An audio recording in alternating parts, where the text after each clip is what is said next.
সালামু আলাইকুম। Face the people এই পেজটাকে চিনেন না খুব কম মানুষই আছেন, বিশেষ করে জুলাই আগস্ট আন্দোলন এবং এর আগে পরে সোশ্যাল মিডিয়া প্ল্যাটফর্মে যারা কথা বলে মানুষের আস্থার জায়গা অর্জন করেছেন, তাদের মধ্যে ফেস দ্য পিপলের সাইফুল সাগর তিনি অন্যতম।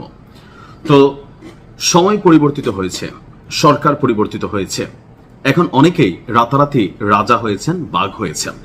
তো যারা রাজা বাঘ বাদশাহ বনেছেন তারা প্রত্যেকেই কি তাদের নীতি সততার জায়গাগুলোতে অটুট আছেন?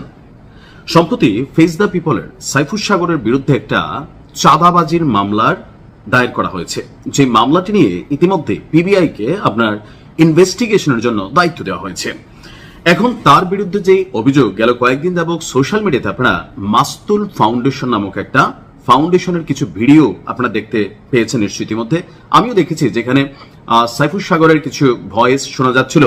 এখন প্রশ্ন হচ্ছে, এগুলো কি তারই ভয়েস, যে তিনি আসলে কি প্রকাশ্যে এরকম চাঁদাবাজি করছিলেন, অর্থাৎ প্রকাশ্য মিন্স হচ্ছে গোপনে ফোনের মাধ্যমে তিনি এভাবে কথা বলছিলেন, নাকি আসলে এখানে কোনো খেলা আছে? তবে যেহেতু বিষয়টা মামলা পর্যন্ত গড়িয়েছে, অবশ্যই ঘটনার মধ্যে কিছু না কিছু তো আছে। মামলার অভিযোগটাতে যা আছে সেটা হচ্ছে, আসামিরা হচ্ছেন ফেস দ্য পিপলের যিনি অনলাইন পোর্টালের মালিক আছেন আপনার সাইফুল সাগর, এবং তার যিনি রিপোর্টার আছেন, তো সেই রিপোর্টারের বিরুদ্ধেও এখানে মামলা দায়ের করা হয়েছে। আর ইনভেস্টিগেশন রিপোর্টার মোহাম্মদ ইউসুফ তার বিরুদ্ধে এবং সাইফুল সাগর তার বিরুদ্ধে আপনার এই মামলাটা করা হয়েছে।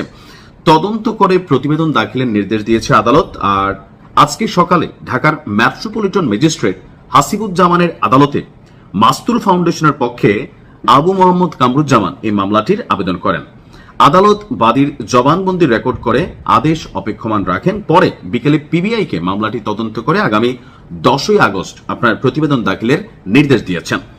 তো এখন মামলার অভিযোগটা যেটা হচ্ছে যে, আসামিরা ফেস দ্য পিপল অনলাইন পোর্টালে বিভিন্ন প্রতিবেদন প্রকাশের জন্য মাস্তুল ফাউন্ডেশনের অফিসে আসেন। তারা কিন্তু একটা সিসিটিভি ফুটেজও সেখানে দিয়েছে। আমার কাছে একটু আশ্চর্য লাগে যে কিভাবে কি হইল। এরপর আসামিরা মাস্তুল ফাউন্ডেশনের পক্ষে প্রতিবেদন প্রকাশের জন্য 20,000 এবং প্রেস বিজ্ঞপ্তির জন্য 15,000, টোটাল 35,000 টাকা দাবি করেন। মাস্তুল ফাউন্ডেশনের ধারাবাহিক কার্যক্রম পরিচালনার জন্য আসামিরা মাসে 50,000 টাকাও চাঁদা দাবি করেন। মাস্তুল ফাউন্ডেশন কর্তৃপক্ষ আসামিদের দাবিকৃত চাঁদা দিতে অস্বীকার করায় ভয় ভীতি সহ প্রতিষ্ঠানটির সুনাম ক্ষুণ্ণ করার হুমকি দেন আপনার সাইফুল সাগরের এই ফেস দ্য পিপল। অভিযোগে বলা হয়েছে, গত 28 June face the people online news পোর্টালে মাস্তুল ফাউন্ডেশনের সুনাম ক্ষুণ্ণ করে একটি প্রতিবেদনও প্রকাশ করা হয়।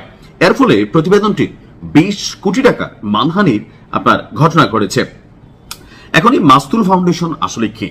তারা সমাজের সুবিধা বঞ্চিত বিভিন্ন মানুষ, শিশু, আরো বিভিন্ন যারা ছিন্নমূল মানুষ আছেন তাদেরকে নিয়ে কিন্তু বাংলাদেশে দীর্ঘদিন যাবত কাজ করছেন। হয়তো ওইভাবে এটা এতদিন প্রকাশিত হয় নাই বা প্রচারণা পায় নাই, যেহেতু সাইফুল সাগরের সাথে এটা নিয়ে কানেক্টিভিটি চলে আসছে। সো মাস্তুল ফাউন্ডেশন এখন আলোচনার বিষয়। প্রশ্ন হচ্ছে, সাইফুল সাগর তিনি কি আসলে এই ধরনের কর্মকাণ্ড করেছেন? এখন এটা তদন্তের বিষয়। তবে যে সিসিটিভি ফুটেজটা প্রকাশিত হয়েছে, যে ফোন রেকর্ডটা মাস্তুল ফাউন্ডেশন তারা প্রকাশ করেছে, সেখানে কিন্তু সাইফুল সাগরের বক্তব্য আছে। এখন তিনি আসলে কেন এই বক্তব্যটা দিলেন, বা পেছনে কি অন্য কোনো কাহিনী আছে? যেহেতু পিবিআই এটা নিয়ে তদন্ত করছে, নিশ্চয়ই পুলিশের তদন্তে বেশ কিছু তথ্য উঠে আসবে, অথবা ফেস দ্য পিপল পেজ থেকে তারাই তাদের বিষয়টা নিয়ে আলো ক্লারিফিকেশন দেবে। সে পর্যন্ত অপেক্ষা করতে হবে। ভালো থাকুন। আসসালামু আলাইকুম।